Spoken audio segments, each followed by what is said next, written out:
Avant de vous présenter les méthodes de financement de projet, je vais commencer par vous expliquer un cas de figure qui s'est produit très récemment dans un hôpital. Un patient qui a été victime d'un accident de la voie publique.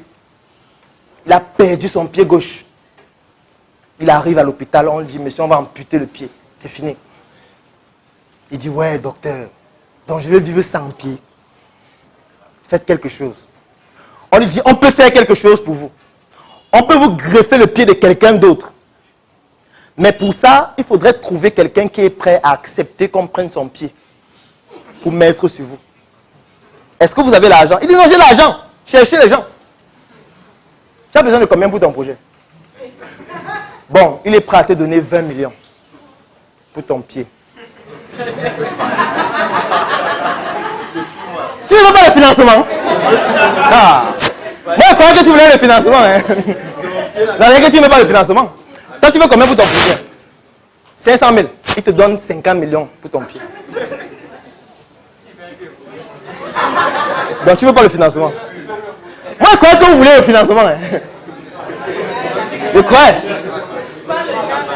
Donc, tu veux 500 000 pour ton projet. Quelqu'un te donne 50 millions juste pour un pied.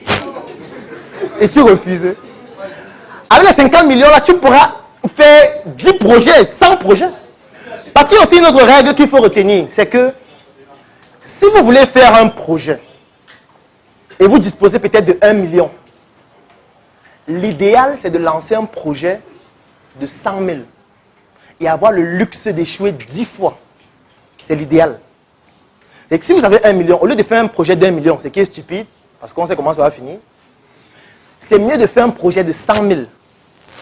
Même si vous échouez, en fait, vous pouvez échouer 10 fois. Vous aurez le luxe d'échouer 10 fois. Et moi, je sais que vous n'allez pas échouer 10 fois.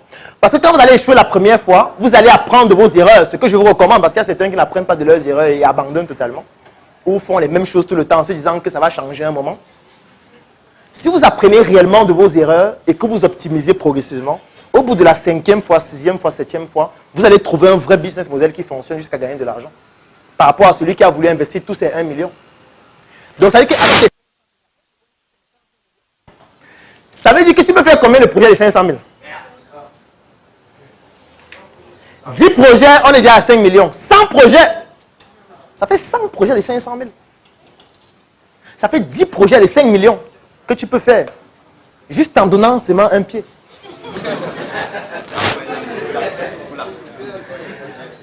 Bon, comme vous refusez de donner votre pied, ça veut dire que de manière intrinsèque, vous évaluez que votre pied vaut plus que cet argent.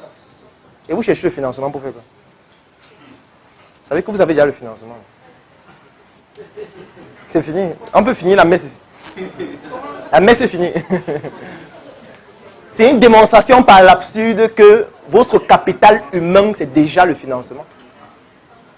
Et ça dépasse n'importe quel montant que vous avez refusé de prendre en donnant juste un pied. Sauf que vous n'avez pas seulement un pied.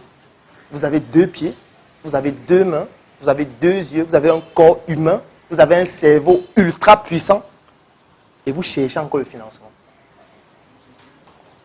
En fait, ça veut dire que vous ne prenez même pas conscience de ce que vous valez en tant que ressource humaine, en tant que votre corps humain avec toutes ses potentialités.